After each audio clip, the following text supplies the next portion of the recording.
I'm just going to jump into this, man. It's an absolute Sure. pleasure to have you, Ronan. Thanks for taking the time, man. How are you? How's your 2023 been?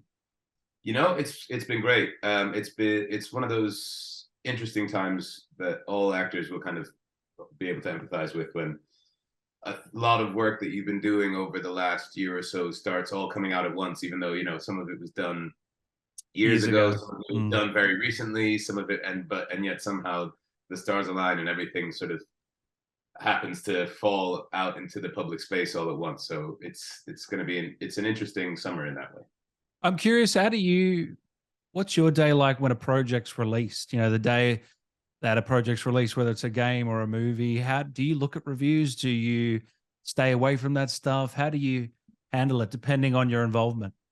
It's a really, really uh, interesting question. I tend to look because I just can't help myself. But I am not suggesting that that is necessarily like the most healthy or reasonable thing to do. There's definitely times when you read people that say not nice things, and it's hurtful, of course, because we're human beings. Like when you read these things, but I'm getting a little bit long in the tooth now. I've been around a while, done a lot of these things.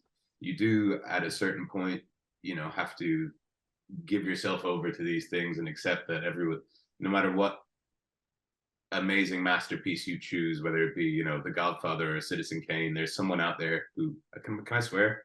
Yeah, man. Yeah. Yeah. Um, you know, there's someone out there who hates it. I know a Uh, few that hate Citizen Kane. Funny you say yeah, that. well, Yeah.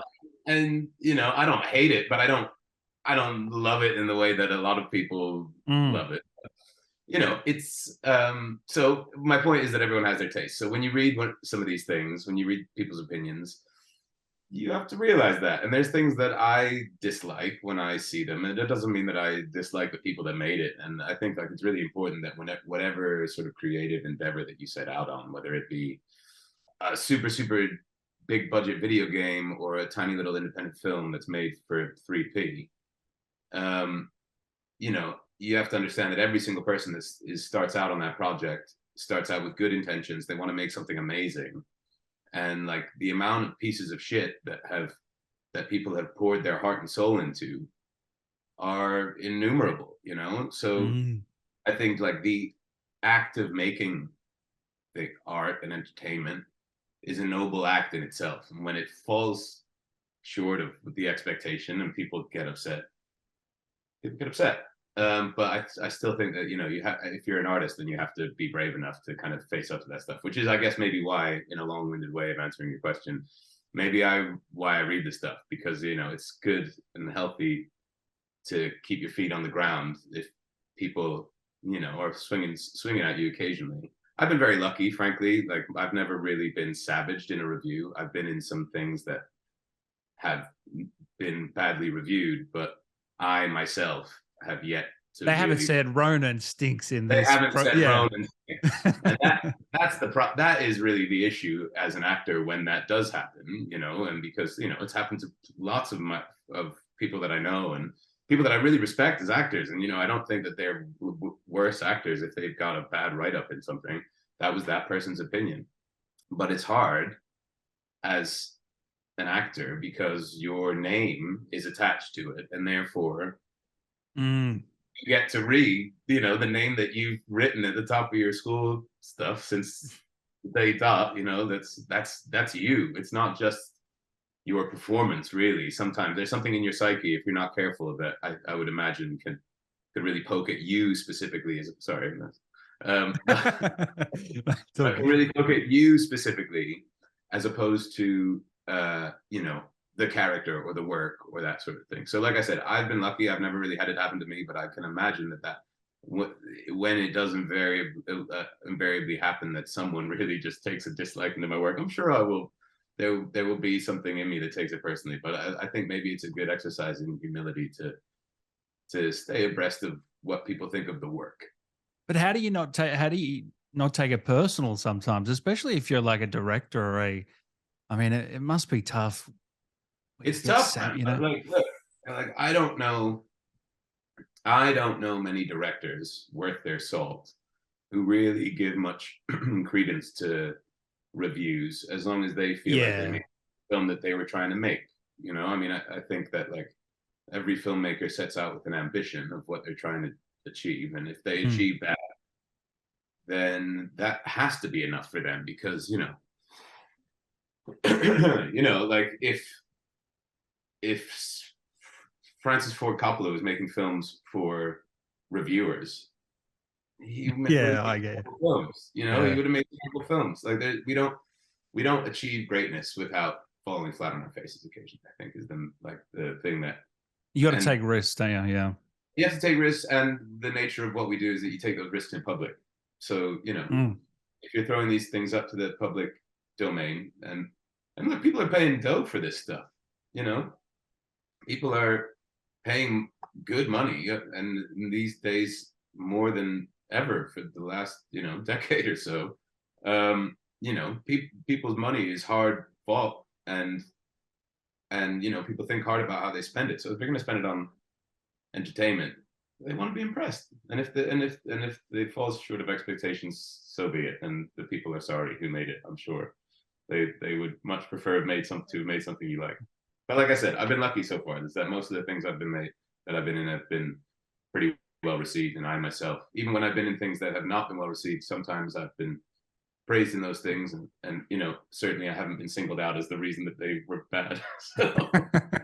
Yeah. So, well, while we're on the topic of risk, what would you say the biggest risk you've taken in your career was?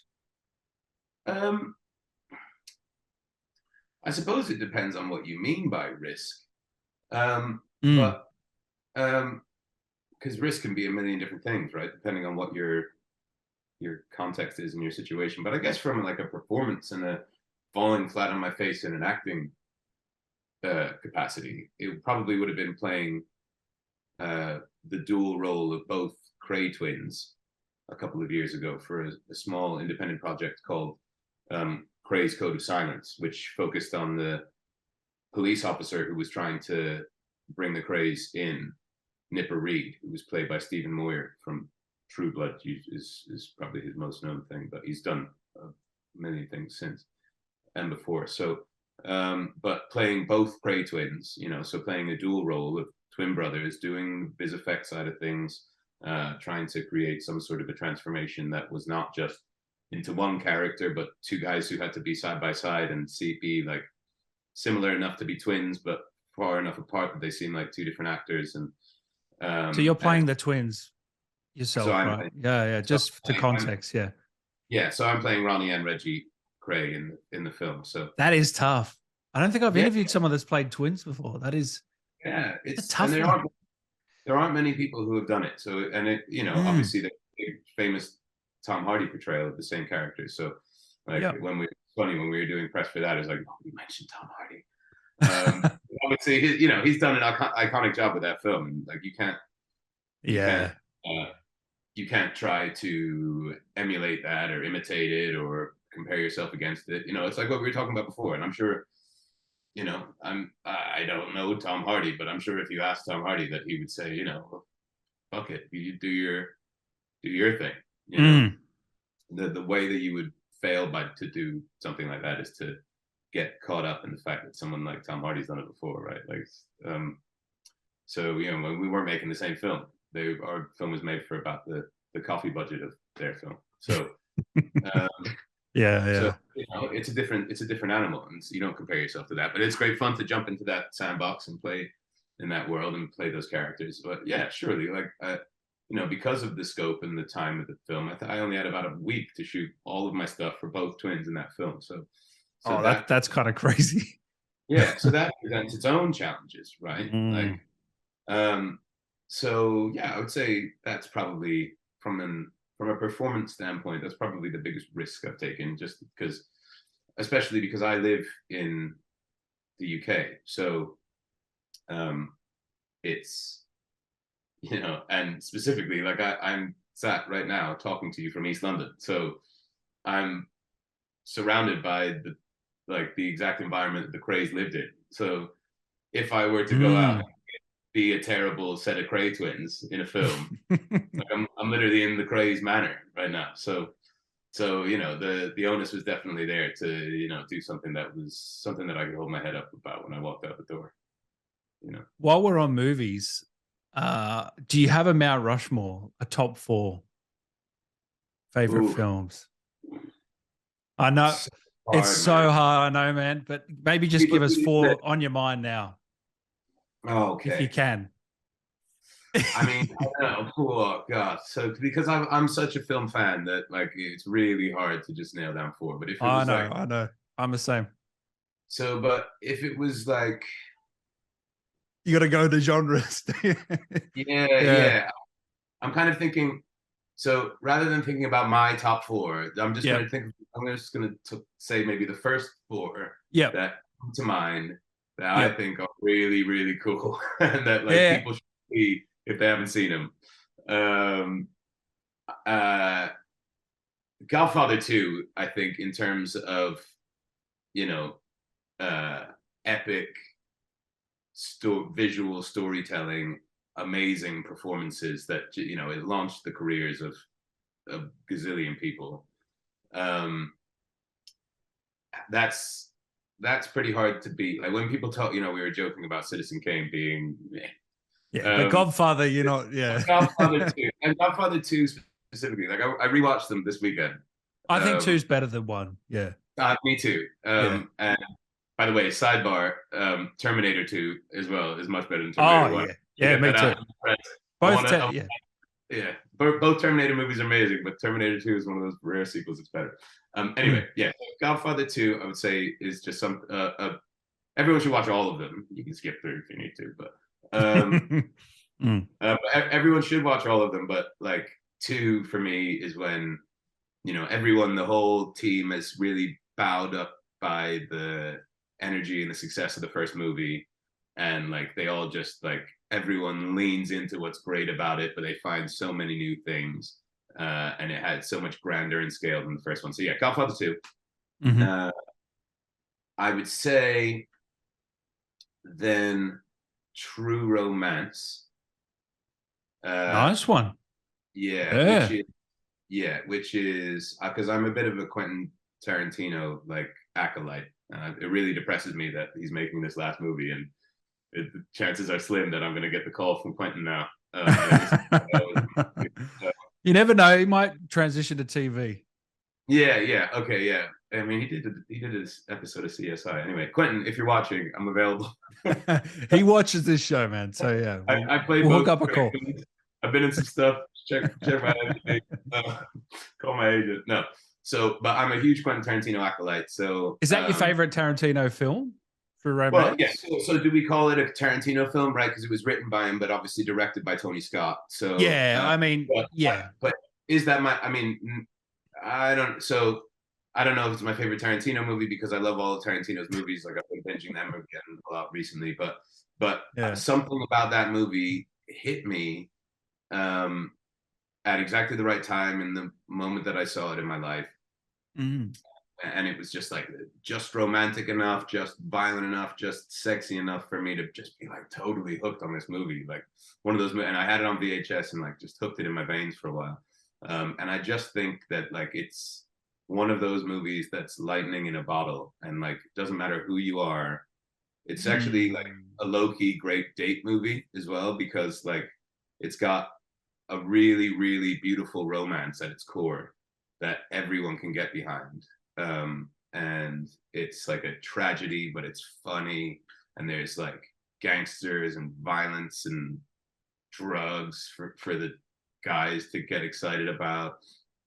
And it's just Quentin Tarantino just like young gunning his way through this balls out script that like, and no one had seen really that kind of writing before, like it's, and then like this cast that you just could not possibly put together now because everyone was just too rich, famous, amazing, successful. Like Tony Scott just managed. I don't know who cast that movie, but whoever it was, like absolutely some sort of award because. I mean, I just like even just the people that like have incidental parts, like Brad Pitt as the stoner on the couch. I know. You forget about that. Samuel L. Jackson at the start as like the like pimp drug dealer guy, drug deal gone wrong at the start of the movie. Gary Oldman as the the white Rasta guy with the dreads, who's just like one of the most evil Gary Oldman baddies ever to grace the screens. And then this like beautiful love story, like sort of star-crossed lovers thing going on between Patricia Arquette and Christian Slater in the two lead roles. And shout out to Val Kilmer, who plays Elvis, has like 3 lines and never gets any screen time. Like it's an amazing film. God, how many do you ask me for? 4. We're halfway there. We're halfway there. So no, I knew you'd give me this answer. I could tell you're passionate. I love it. Yeah, both great film. 2 more. 2 more, right? Okay, 2 more. So we're gonna have to go. Well, let's keep it on the Quentin front quickly. Okay. Just because I want to get like a real, actual Quentin Tarantino movie on there as well. But I'm trying to actually, maybe I'm going to come back to it. I know. Well, I want to just, like I said, this is not a top 4. I just want to like. You want to reiterate that? Yeah. Just a bunch of movies that are coming to my mind that are cool. I know, it's so tough. So them, but then also, what else? Goodfellas. In the same way that, like, because I think Goodfellas is like the exact sweet spot for me with Martin Scorsese, where he was like in total control of his medium. Everyone loved him. He was respected. Everyone knew him. He was on top of his, like he was sat there, like arrived already. It wasn't scrappy. It wasn't like Mean Streets is an amazing film, but like it's scrappy and raw and you know, and Goodfellas is more put together, more and even Raging Bull, but like Goodfellas has this sheen which matches the genre and the story so well. Like it's like the movie, it's like at the same time as all these gangsters in the movie are flexing their like, you know, their swagger. Martin Scorsese is also flexing his in a way that I don't know he had up to that point in his career. Like there was always flashes of this like visual storytelling, but I think Goodfellas is just that perfect. But he hadn't become such a huge thing that like he was Martin Scorsese that had to make a Martin Scorsese movie. Like he was still at the point where he could define what he was as a filmmaker. And so he had like freedom. But again, like the Coppola stuff in Godfather 2, like he'd reached this point in his career where he could like do whatever the hell he wanted, but still was like not so far in his career that like he did too much with that power. Like I feel like when I watched The Irishman in contrast, I felt like, oh God, this movie might have been cool if it was like 2 hours long, but because it's Netflix and Marty just like, hey Marty. And Mr. Scorsese was given the keys to the castle. Yeah, I think it was a little long. Yeah, I think I thought it maybe was like a little bit too indulgent of it, because it was a time that he lived and a time that he experienced, and he wanted to show everyone absolutely everything, and it was like a chance to get the band back together and all that sort of stuff. You can understand, yeah. And Ray Liotta was never better than in Goodfellas. Like that, like God rest his soul. Ray Liotta was a wonderful actor, but for me, that movie was just like he was never better, truer, sexier, just more of a complete performance than that movie. Like Martin Scorsese just brought something out in that film that I just thought was just like magic crackling on the screen. So that's 3. We've done it. One more. What am I gonna go for? Maybe a sci-fi comedy, animated. I'm just giving you some ideas, floating them out there. Yeah. I mean, I love it all. Like that. I mean, you've just named 3 10 out of 10s, so you're going pretty good on this makeshift top 4. All right. Okay. Here's my curveball left field. I like. You need a curveball. Yeah, this is my like my wild card answer. This is not now. It's by no means one of the best films of all time, but it's also a movie that has, again, a real like dear place in my heart because it was one of those like VHS. Because I'm like an '80s and '90s kid, so like Yeah. definitely it was one of those VHS kids. So I had this VHS tape and I watched it over and over and over again. And there was a point in my life where I could just recite every single line. And I think it's actually good because it falls back into the original chat that we were having about the side chat that we were having about sequels and the occasional time when the sequel is better than the original. So what I'm going to go for is my wild card, Bill and Ted's Bogus Journey. Oh, that's a good one, man. I That just movie, watched those over COVID. They hold up. Yeah. honestly, I'm telling you Yeah. that the message of those movies, but they figured it out on the second one and like went for it in a great, really wholesome way. Like the Mm. messages of those movies are so pure and like so like simple and easily digestible, and they're not like grand in scope or anything like that. But that movie like is funny, is wholesome, has like really really great performances in it, comedic performances, isn't like cynical in the way that sometimes comedy movies can be these days, is great for the whole family. Like literally, like it's kind of from a bygone age when people said like family movies. They actually meant family movies. Like right now, family movies mean like a digitally animated chipmunk um, that mom Yeah. and dad can just Yeah. about stand for an hour and a half because they throw in like a vaguely veiled double entendre every half an hour that makes like they used to That's genuinely make so true, man. Oh man. but they used to genuinely make movies Shit. for everyone. And I Yeah. feel like Bill and Ted's Bogus Journey is one of those movies. Yeah. Shout out, I can't remember his name, but shout out to the guy who plays Death in that. Oh, death is. I was gonna say that's my favorite part of the film. I was crying You may laughing. be a king or a little street Yeah. sweeper, but sooner or later you dance with the Reaper. I love it, man. It's so fun. Oh, so And there's funny. Yeah. and there's some really great like callbacks and homages to other great films in it. Like you can tell that the people who made it are film lovers themselves. So Keanu Reeves in particular is like awesome, but both of them are great. What's his name?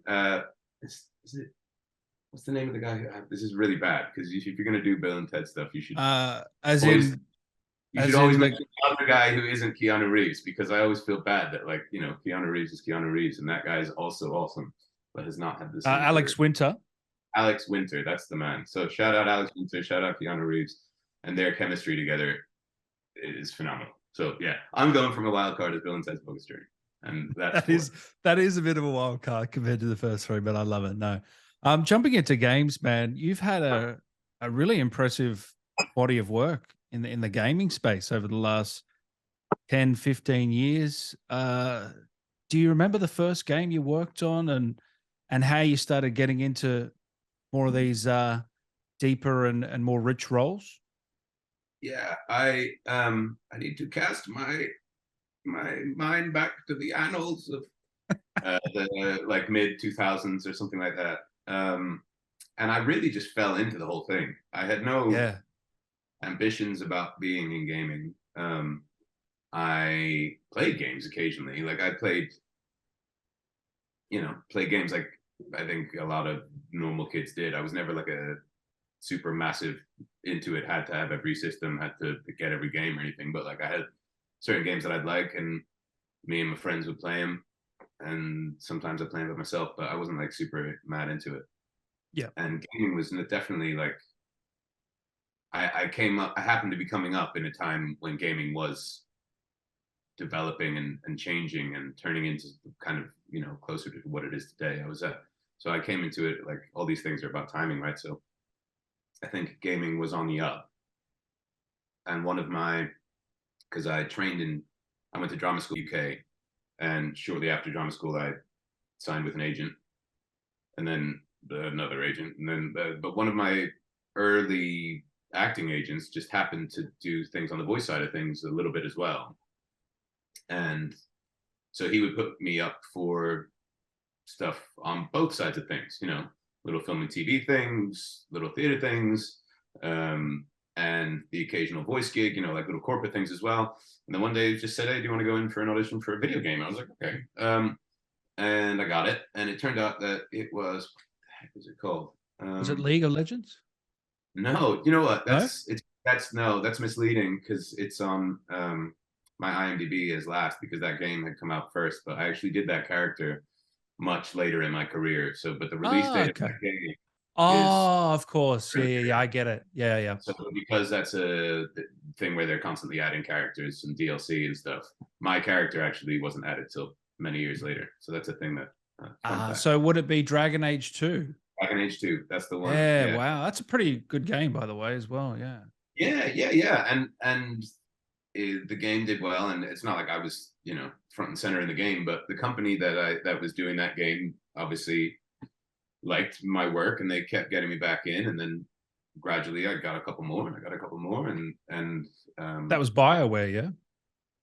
Yes, yeah. At the time, yeah.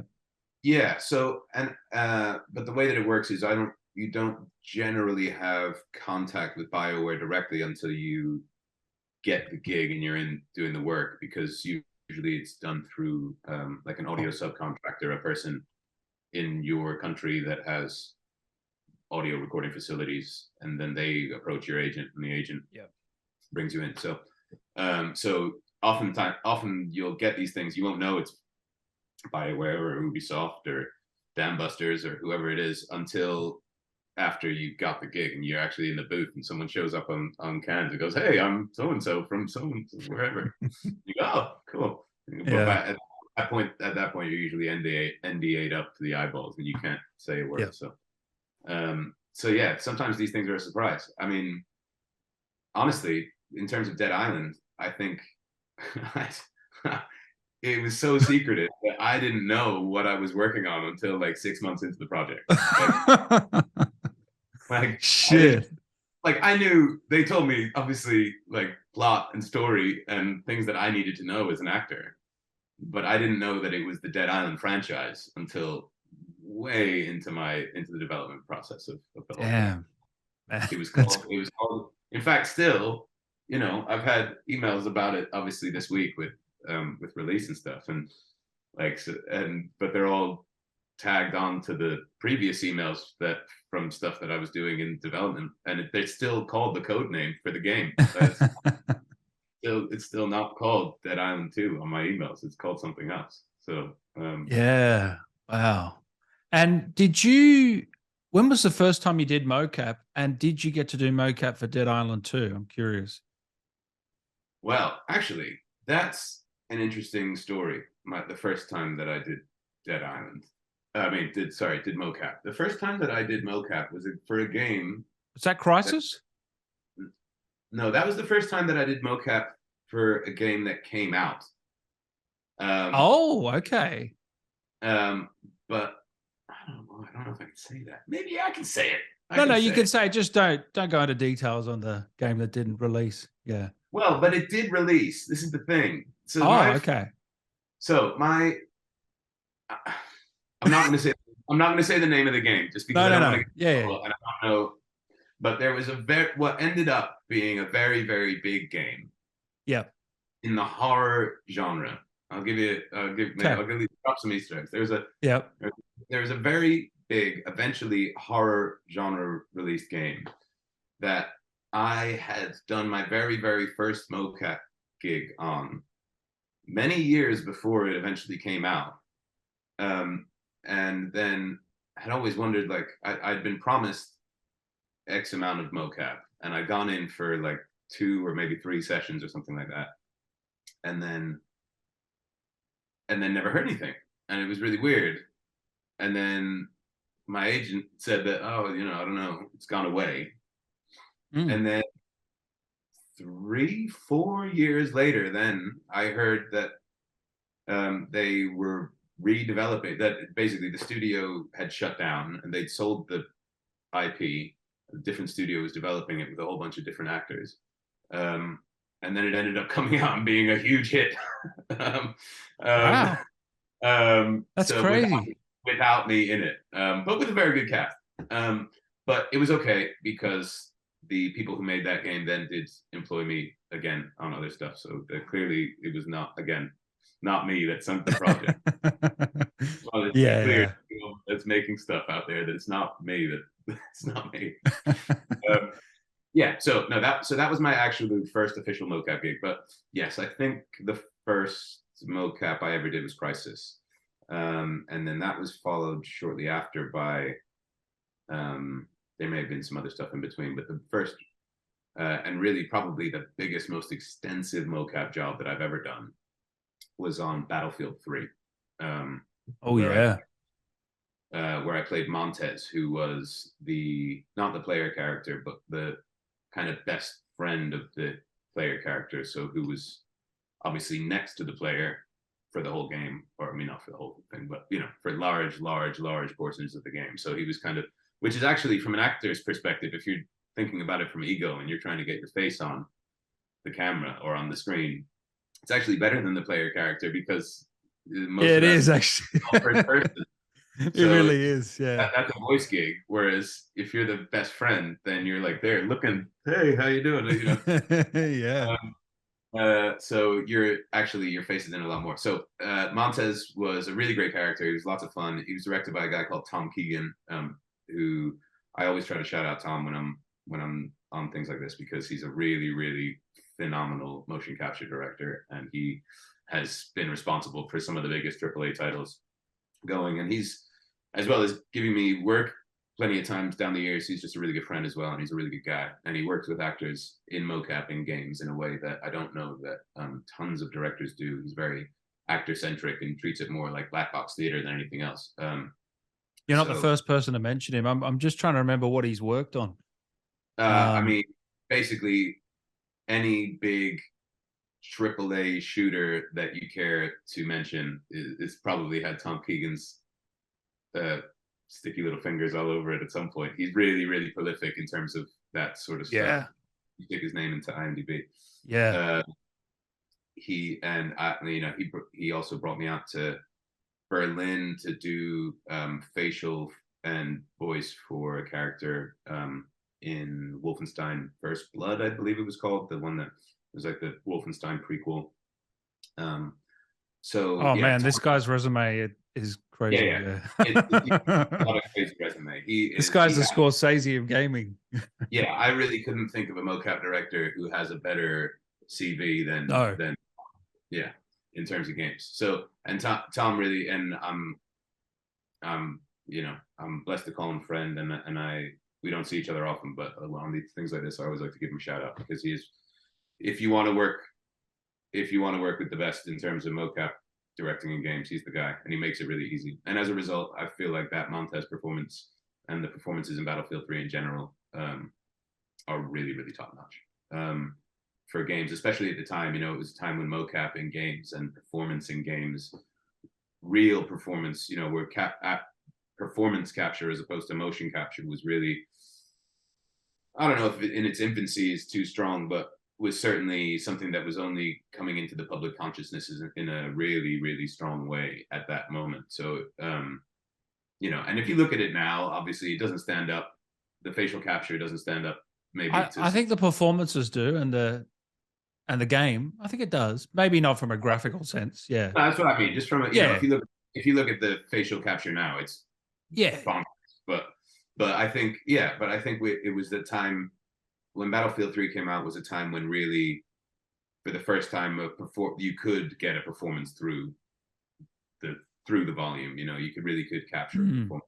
I think with the team that we had on that, we managed to really utilize that. And Tom particularly, he's the captain of that ship. So I remember loving that game, and that would have been 10 years ago now. Hey, even longer, maybe 12. Easily, I'd say. Yeah. Shit. 2011. Damn, man. Yeah. Great game. David Montez. Yeah. Wow. Yeah. And so for Dead Island 2, did you get to go in, or was it all voice? Funnily enough, yeah. Fun fact. I don't know if this is out anywhere. I did actually go up and do some mocap for them, which was lovely. Obviously, because Ryan is a player character, like we were just saying, it's all through his eyes. So there's not tons of mocap to do. And it was mainly a voice gig, and it was obviously extensive hours in the voice studio doing Ryan that way. But I was really, really chuffed to be invited up by the Dan Busters guys to go and do the mocap for Ryan in the pre-character selection cutscene stuff. So like in the pre-plane stuff, when they're getting onto the plane, before the crash, before you select your character and you kind of get those little introductions to them. That's all you. Yeah. So that was all. They invited me up there to go and do the mocap for that, which was lovely. So, I did get to don the dots for Ryan, but only a little bit. And then I think we did some, if I remember correctly, I think we maybe did some facial like movement capture as well. Yeah. And what did they tell you about Ryan? I know like he had was there something about being an exotic dancer or something, or he owned a strip club or something like Ryan, that? Yeah. So I believe in the 2014 iteration of, and again, it's weird because that job that I didn't get, or it didn't finish, that horror game that we were talking about before, this is sort of a similar thing. I'm sure it happened with whoever did the original iteration of Dead Island 2 in 2014 or whenever it was that, it didn't come out. It does happen every now and again. Yeah. So I think in that iteration of it, he was a firefighter. But then for R1, they decided that they were going to kind of keep the character and the build and the model of that, but that he wouldn't be a firefighter, that he'd be like a stripper that had happened to be dressed as a firefighter when the zombie apocalypse hit. So he's now going around town, kind of like dealing off this thing that people think he's a firefighter when he's not. So I thought that was a really fun idea. And how did you project your voice? How did you get into the role? What were you going for? Because it felt like to me you were having a lot of fun. Because I've actually, someone's uploaded all your voice lines. It's about 2.5 hours long. Yeah, on YouTube. You got to check it out. 2.5 hour long video with the efforts, the zombie, the rage shit, everything. Wow. It's hilarious if you look at it. It's all just stitched together. Like it's all together. Yeah. Holy moly. Okay. I'll link it to you. But yeah, send it to me. I can't promise that I'll sit there and listen to all 2.5 hours. No. A little bit insane, but I technically already have playing through the game with Ryan, but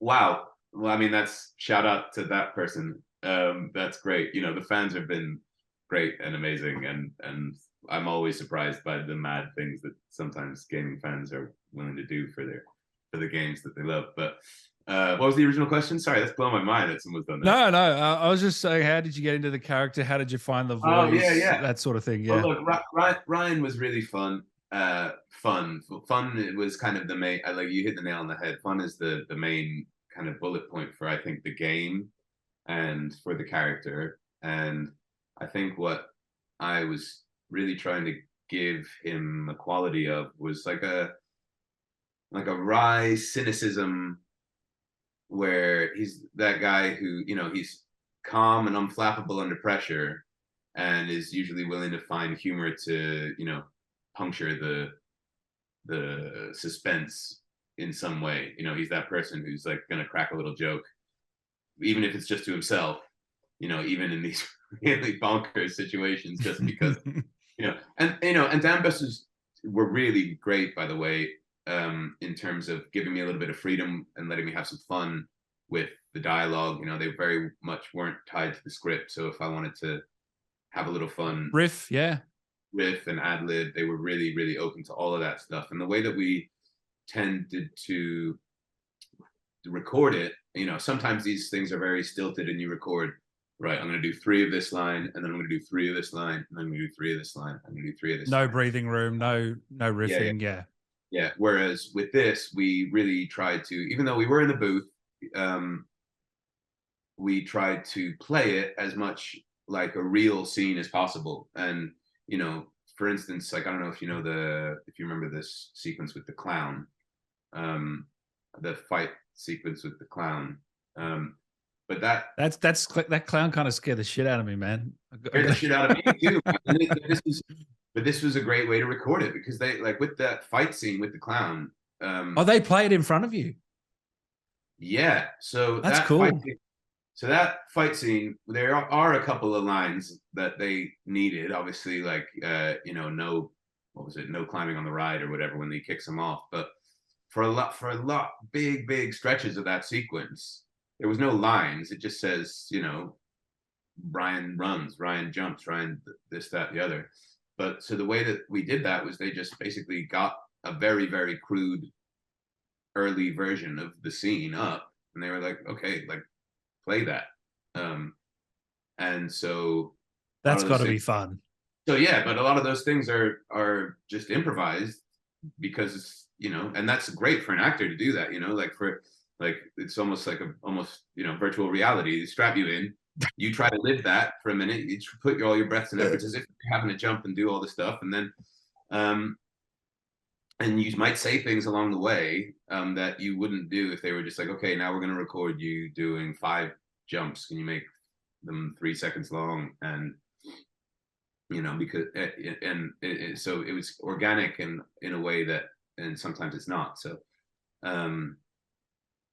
yeah, that I think breeds like a freshness into it and allows the fun to come out of it. And as an actor, it allowed me to find who Ryan was in a way that sometimes you don't get the opportunity. Sometimes it's just a case of trying to squeeze things in, but working in a much more constrictive framework. Whereas the guys at Dan Busters for Dead Island were really keen to let us find the personalities of these slayers. I think that's a really great way to do it, actually. Just sort of keep it a bit more loose. I feel like it's a bit more organic for the player as well, For sure. And I think more and more people are, look, different games require different things.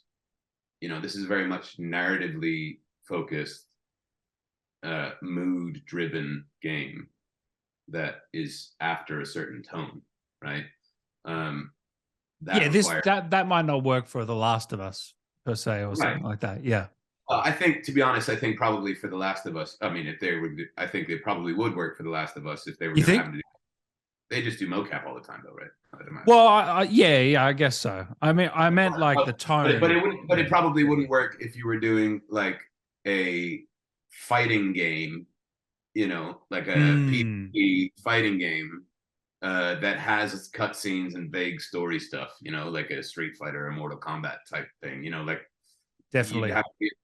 That, so like sometimes game mechanics affect the way that the game is made, and that's just something that you have to be malleable with and patient with sometimes, but sometimes works to your advantage. So definitely for a game like this that's so narratively, where the focus is so much on the personality of the slayers. I mean, I had no idea. Well, this is one thing I had no idea about. I had no idea that that there would be so much focus in the game and in the release of the game and in the game mechanics about this idea of choosing your own slayer, and how each slayer has, even though the story is effectively the same, that your experience is very different because it really is because of the different personalities that you're spending your runtime with. I didn't really have a concept of how important that would be until quite late on in the process, and then you started seeing it coming together. You're like, oh wow, I really think this is a cool thing, because I've definitely played, like, it's a problem, right? For developers to deal with on every game that is first person is like striking that balance of personality for the player, right? Do you want your player to be just a totally mute surrogate that doesn't say a word, and or do you want your player to be someone that is like an engaging part of the story, or do you want to find some way, and is that too constrictive? Like, is it just because some people want to play as Ryan, you know, I totally understand that there's a whole bunch of people who probably wouldn't want to play a game as like some beefcake fireman stripper. You know, that's totally makes sense to me, especially in 2023. But actually, always like, you know, and it's so it's a really cool thing that like whoever you are, whatever you tickles your pickle, you there's someone for you in the Slayer 6. You know, and I think that's a really cool thing. It's an inclusive thing without beating you over the head with it. But it's also just a really fun game mechanic that allows for like replayability. It also allows for like a much more interesting story to be told. So I just think it's like win for all that sort of And stuff. you've also, I mean, did it affect you at all knowing that you were one of six? Because I also noticed that you've all got different lines. You know, as you said, it's completely different. There's gameplay changes, but there's also the lines are different, the delivery, the feeling.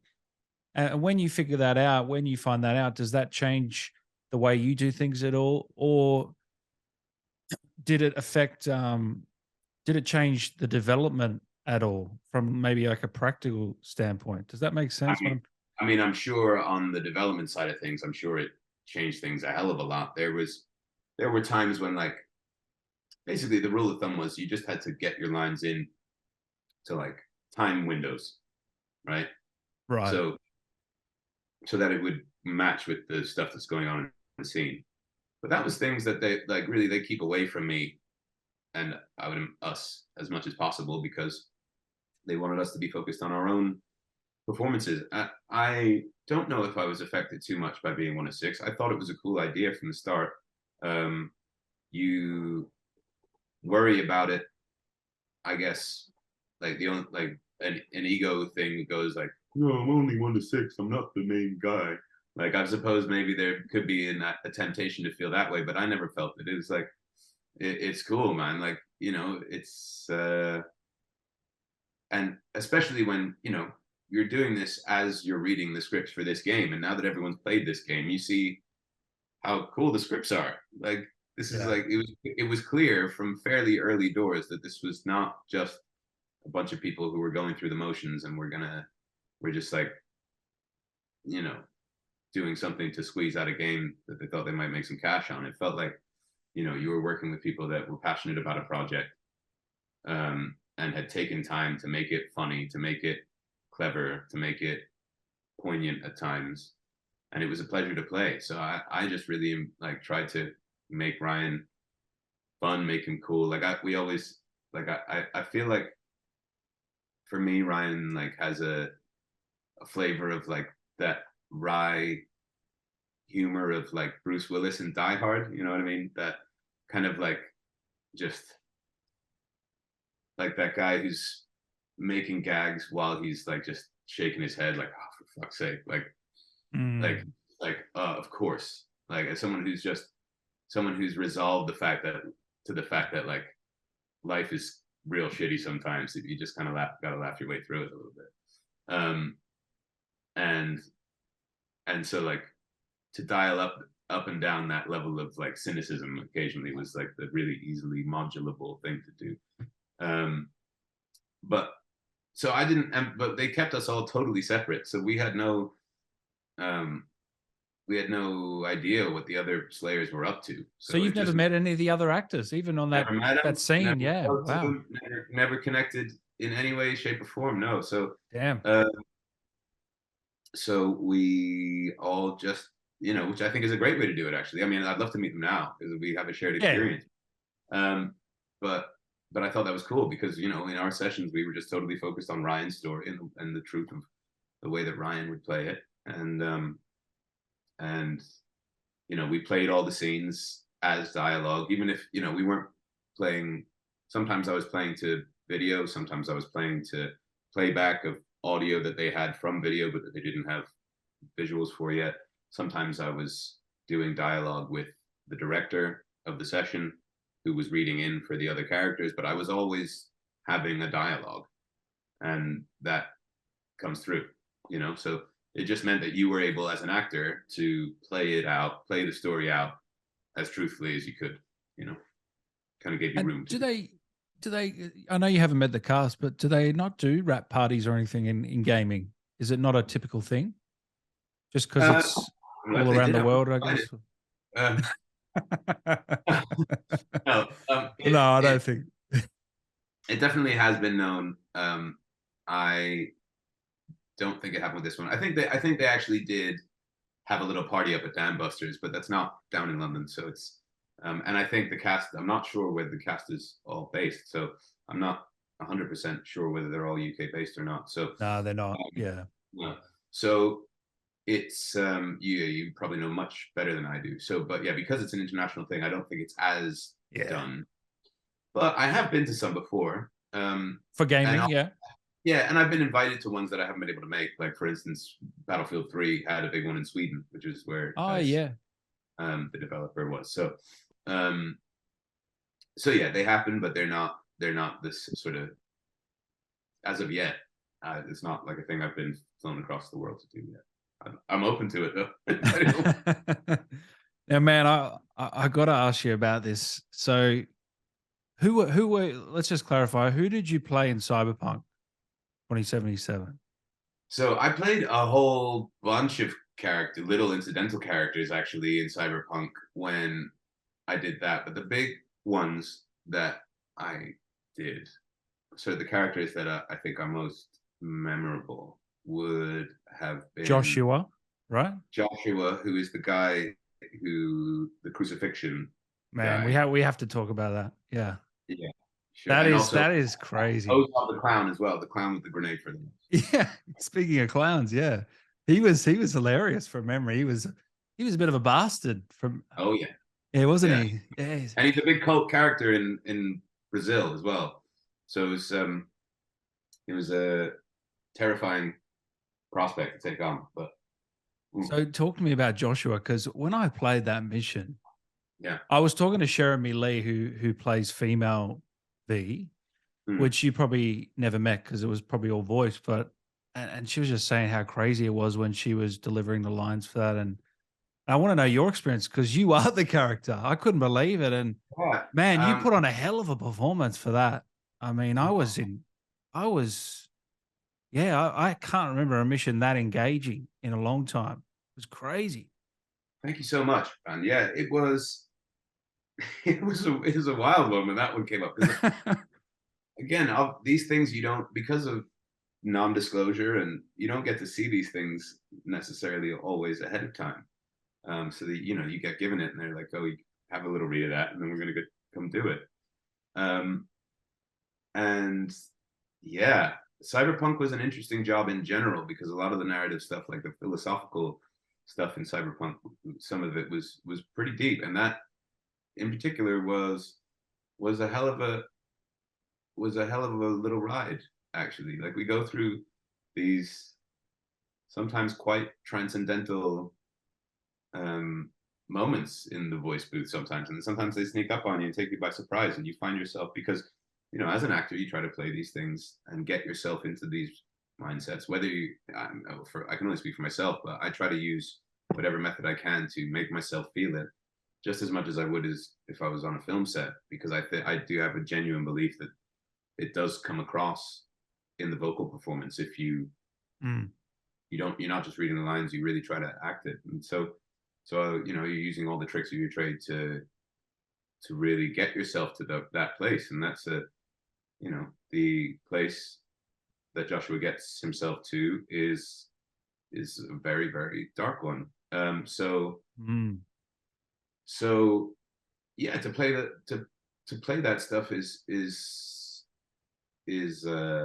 hard. It's challenging. It's fun in a weird way because you're getting to stretch, the muscles of your imagination, your creativity in ways that you don't often get to, and the narrative thread in that game is again so strong. Like that's I think like if you can take anything away from like the ones that pop up in the CV is the ones that are cool. It's always the ones that are character driven and have aspire to big ideas, even if they don't always attain them. Like Cyberpunk didn't.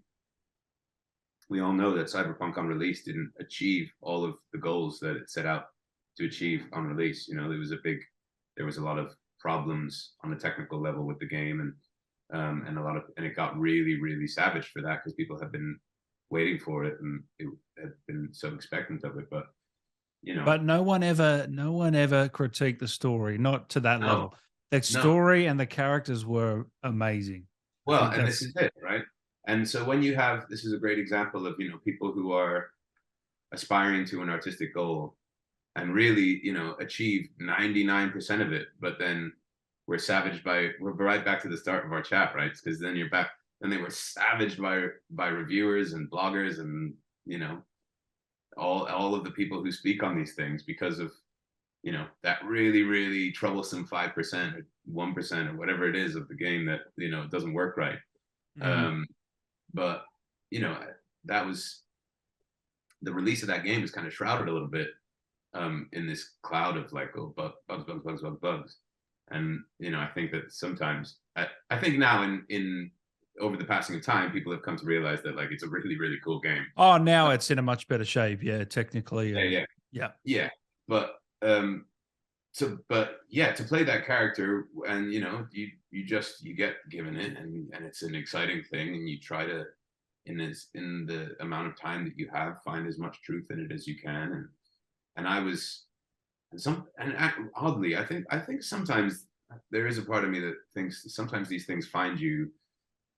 They find you because they're right for you. You know, like I was You feel like you raised, were meant for that role? I mean, I definitely felt, I've always been very, very interested in the actual act of crucifixion in terms of the story, because I was raised in from religiously. I was a bit of a mixed bag in the way that I was brought up, because of the way that things worked out with my family. I was raised kind of quite a lot by my grandmother as well. So my grandmother was like and still is, shout out Bobby. She is you know, incredibly devout spiritual woman who practices like the Russian Orthodox I was faith. going to say, you have an Irish father and a Russian mother, right? That's right. Yeah. Yeah. And then my mother, who was born into Russian Orthodoxy, kind of shunned it a little bit and became a Nichiren Buddhist. And then my dad was always a bit of an agnostic, you know, like someone who was willing to believe in something spiritual and something past the visible, but he wasn't going to church every Sunday. Yeah, he was certainly not going to church every Sunday. So, yeah. So I had this but the Russian Orthodox services, whether you believe in God or not, are incredibly powerful, like audio visual spectacles, right? Like there's the music is like the choral music for the like Russian Orthodox Church is unbelievably haunting and moving, and the candles and the lights and the incense and the robes and all that stuff was always something that like I was transfixed by as a kid, but also had these other influences where it was like a healthy skepticism about the whole thing was kind of definitely encouraged from a lot of angles.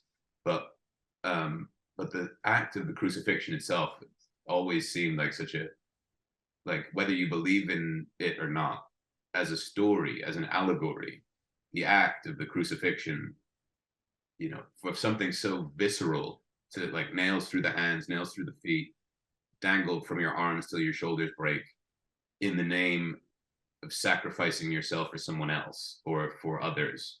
Like I always thought that was just this like incredibly powerful symbol, in the same way that, like, you know, the person who put themselves in front of the tank in Tiananmen Square was an incredibly powerful symbol, or you know, the monk, who set himself on fire. You know, there's that famous picture on the Rage Against the Machine cover of that monk who set himself on fire. And you know, so when Joshua came up, it was something that I had always, like, there's not many times that you get to explore. You couldn't have seen a script like that before in a game. I mean, you must have gone, what? Wow. What Yeah, is of this? course, it's wild, and like Yeah. you don't think as an actor you're going to get enough. Even if something interests you, you don't know whether like the things that interest you are going to come along for you.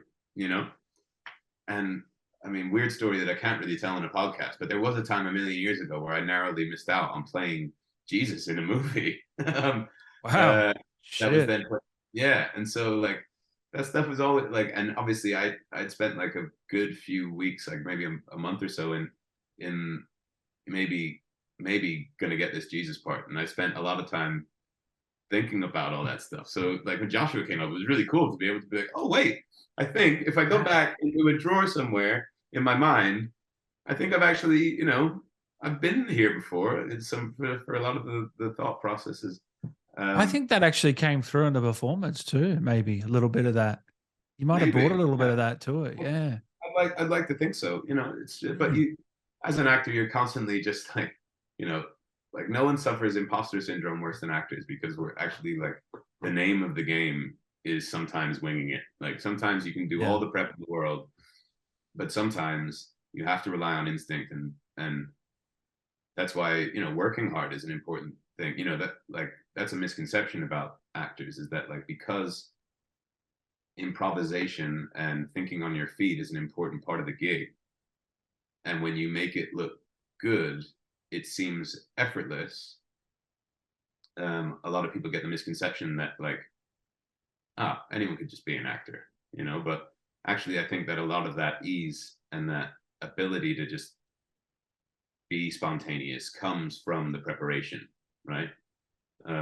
So yeah, maybe if I hadn't have had that near miss of playing Jesus a long time ago, then Joshua wouldn't have been such an engaging character. You never know. I mean, it's a funny how these things work. And what's crazy about that is that the quest comes about so randomly.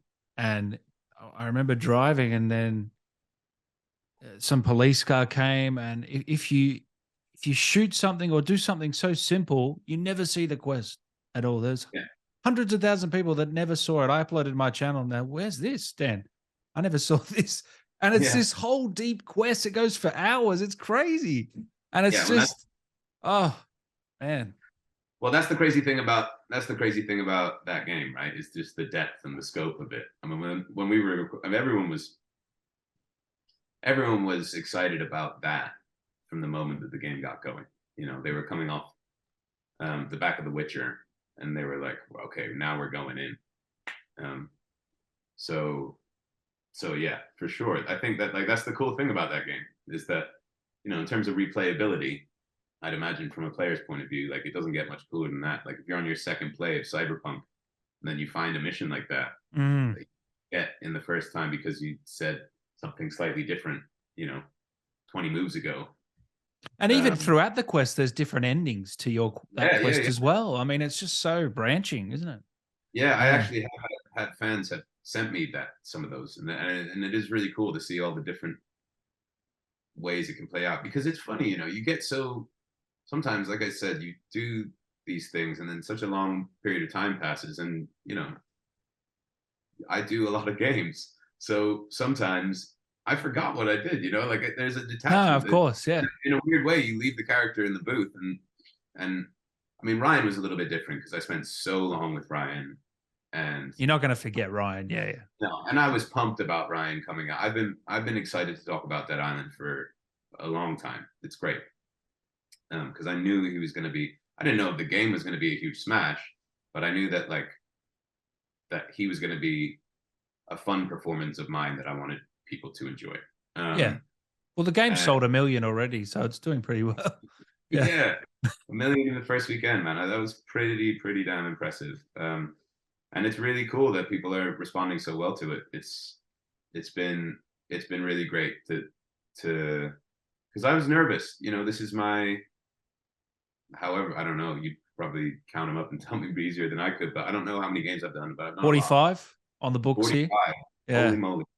And that's the ones that you know about. Yeah. There's probably a few coming, eh? Yeah. I think I'll be having you back, eh? Yeah, there's a Uh, few coming. So I've done a lot of them, but I think, unless I'm very much mistaken, this is my very, very first player character.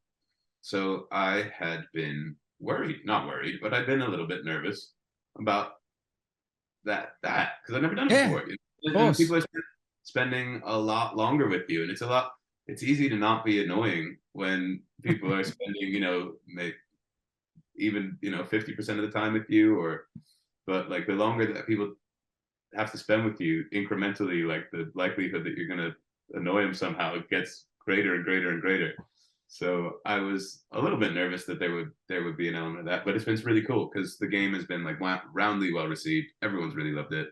Um, Everyone seems to enjoy Ryan as well, and it seems to be a bit of an event game. Like people are talking about it in non just strictly gaming circles. It's something that people like seems to have a bit of a wide reach. So it's super exciting, man. It's great. And look, Ryan ain't dead. That's a funny thing that like for my whole career I've been playing people that because of the nature of some of the characters that I played, like a lot of early doors characters, I was playing like a lot of soldiers, guards, CIA agents, guys like that.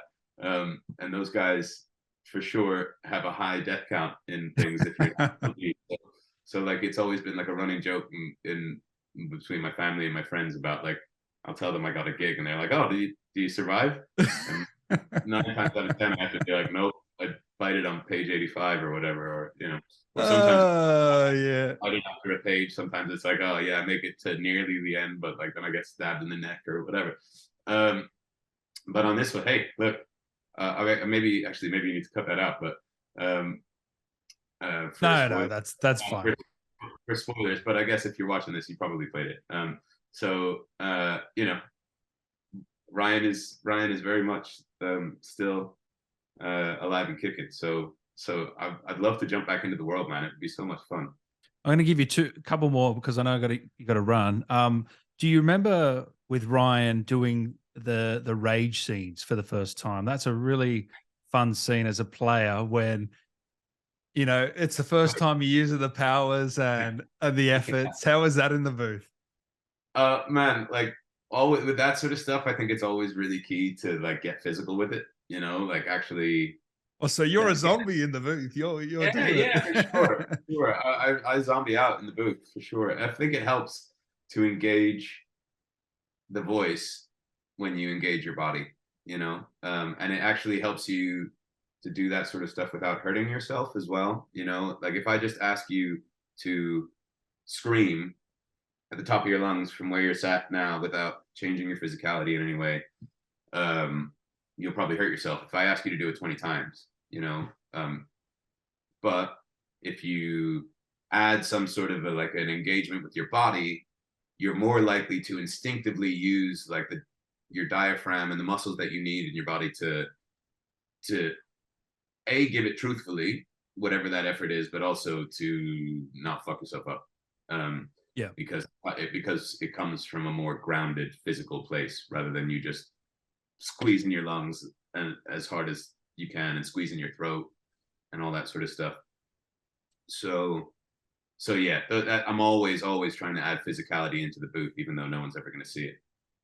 Another character, like I do Scott Tyler for the Forza games, for the radio DJ for the Forza games, and brilliant games, by the way.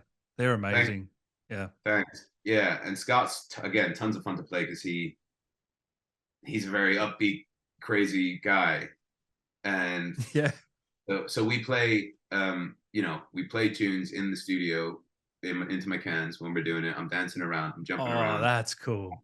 I'm having a mad time. Like literally, I go in and have a little mini rave with myself when I do Scott Tyler. So you've done that for every Forza, haven't you? That's crazy that you've been in every one.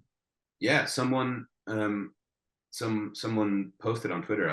I wasn't aware until they told me, but apparently I am the only character that's done all of them. So yeah, pretty cool. That is pretty cool. Yeah. Yeah. No, that's amazing, man, that you've had such an amazing body of work. And there's so much more I want to talk to you about, but I know you got to run. One more. What character do you think from the ones that you've maybe not had as much time with, which one would you love to revisit and get to flesh out a bit more? Ooh, that is a good question. Well, okay. So I figured out a way to turn your last question Yeah. into a nice little plug for me. No, that's fine. Please. Skill in interview. That is a great skill. Yeah. So I probably should have pointed it out though. That's where Yeah, that's the flaw. yeah. No, so actually there's a character that I can't really say too much about at all. Yeah. But who is coming up very, very soon. I hope Apple TV and Amblin have said, or in the press, I think as of December, they were talking about a mid-spring 2023 release. So taking them at their word that it'll be out really soon, is Masters of the Air, which was directed by Kari Joji Fukunaga, who Wow. is the yeah, you know who that is, and was produced by Tom Hanks and Steven Spielberg. It's the continuation of the Band of Brothers and Pacific series of miniseries of TV shows. So, and this one, yeah, and the character that I played in this, and in that show, I really for obvious reasons, I've probably already said too much, but it's on the IMDb, so I'm say it. But that character obviously was incredible fun to play, and I'm not speaking out of turn saying that Austin Butler is in it, and I was lucky enough to get to do some stuff with him, and that. But by the nature of those shows, because unless you're Austin Butler or one of the other top 5 or 6 in the cast, especially in those Band of Brothers Pacific shows, it's very much a case of you come on, you have your sequence and scene, and then they're off, flying off into the sunset, almost literally, and you're just very happy to have had your little part in the circus. But that character, as I hope when it comes out, I hope that if I did make the cut, I think that's good. But that character, I think, given that sometimes on those military things, it can be a little bit. You always want to do it because it's such a cool thing to be a part of, but it can be a little bit sort of yes or no, sir, 3 bags full, sir. It's hard to find cool character full parts. But I think I was lucky in that though it's a small role, I had some fun stuff to do. Again, opposite Austin Butler, which was an amazing experience and lovely to work with him, and who's a phenomenal talent. The Academy agrees, so it's hard to argue. Yeah, man. He was so good at Elvis, he couldn't shake it for a little bit. Yeah, that's right. So, and when I worked with him, he was just off the back of that. He'd just come out of quarantine from flying over from Australia. So, from Australia, yeah. So that was a really cool thing. And that character, like I said, because it was a bit more characterful than you might expect sometimes with the casting breakdowns that might come off a project like that. And I did have fun with him on the time that I was there. I would have loved to have gone back and had more fun with that, because he felt like there was enough in there that you could do more with him. But look, yeah, that show is about something much more important than me, and honors the men who did incredible feats at a time when the world really needed them. So I was just happy to go along and play my part, and do the dance, with one of the best guys doing it right now. So can't wait for that to come out. Yeah, that'll be great. Yeah, me neither. I'm waiting with bated breath. I'm waiting for a trailer and a release date like everyone else. So awesome, man.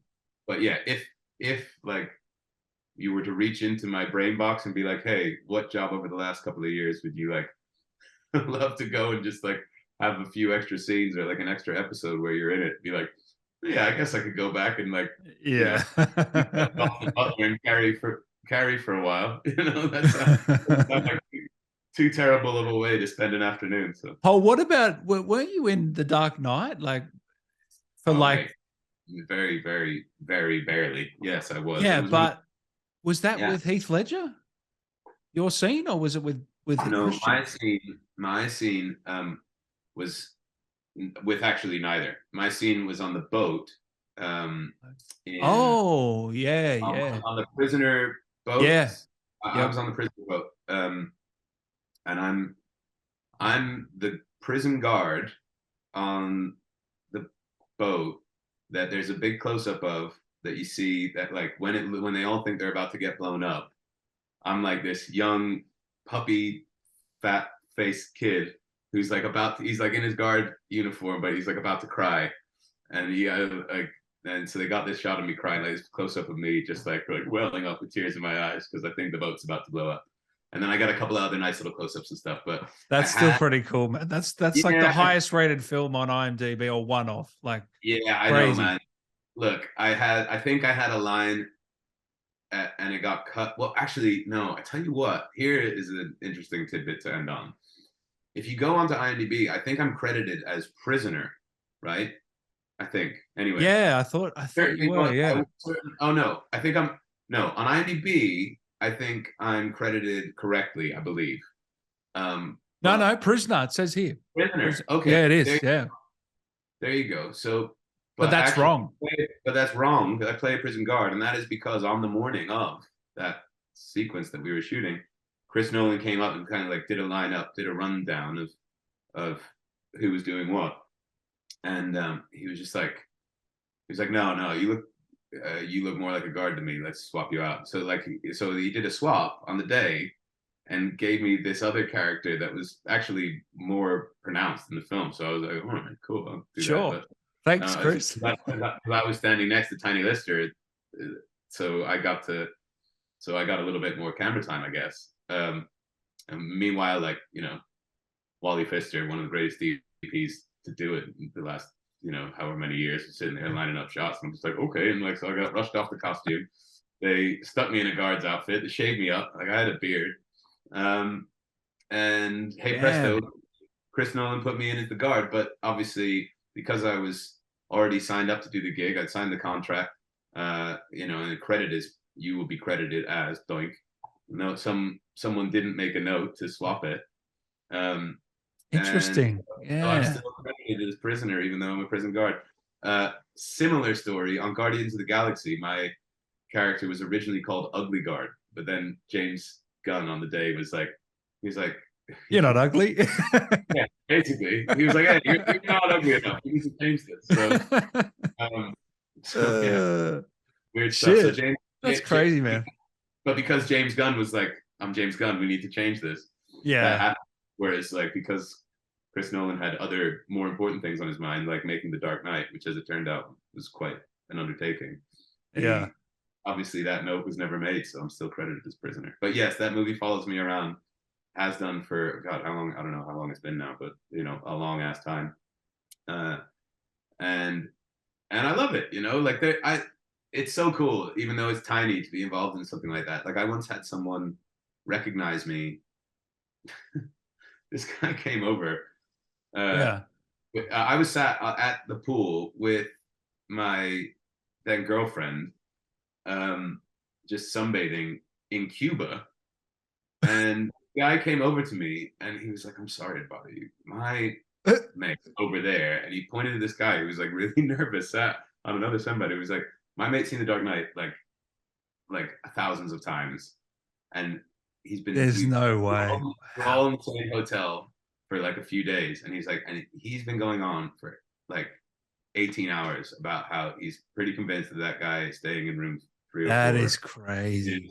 This guy from The Dark Knight. He's like, we all tell him he's full of shit, but like he won't shut up about it until one of us comes over and asks you if he's too shy. And I had to be like, give the man a prize. Like, yeah. So that's a fan, man. Dark Knight fans are crazy. They've seen it so many times. Like, I'm one of them, actually. That movie, man. Like, go watch Dark Knight Rises. It's no. Honestly, yeah. I love all Nolan's work. I'm a bit of a fanboy, but yeah, sure. Look, I'm only joking. It's amazing. It's so cool. Yeah. And it's so cool to be a part of a culture like that in some little way, you know, to have, so yeah, but this is several years after The Dark Knight, and this guy, like, you know, and I didn't look, I was there in my bathers with my sunglasses on, chilling by the pool, like in a tub. I don't know how the hell. But anyway, yes. So The Dark Knight was, I think, one of those movies that no matter how long how time passes since it's happened. It'll always have an impact on the culture. It's always cool to have been involved in. And look, if I end up being super successful and a big famous movie star, then I'm pretty sure that there will still be people in interviews go, "Hey, weren't you in The Dark Knight?" And it's gonna follow you, man. Yeah, it will. Yeah. That's a really, really cool, nice thing. It annoyed me a little bit more when I was like in my 20s and I had a little bit more ego about it. It was like, but I don't want to just be the guard from The Dark Knight. But now that I'm like a little bit more secure in myself and I've had a bit more of a career, and it's really cool. It's a nice thing to look back on and be like, that was, you can't, no one else can say that, So yeah.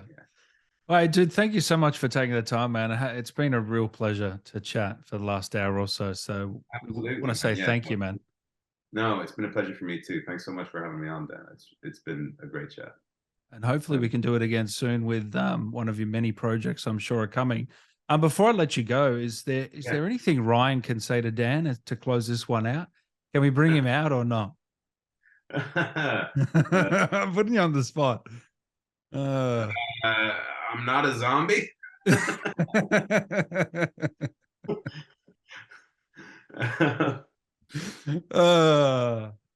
Dad, it's been a real pleasure, man. Thank you, man.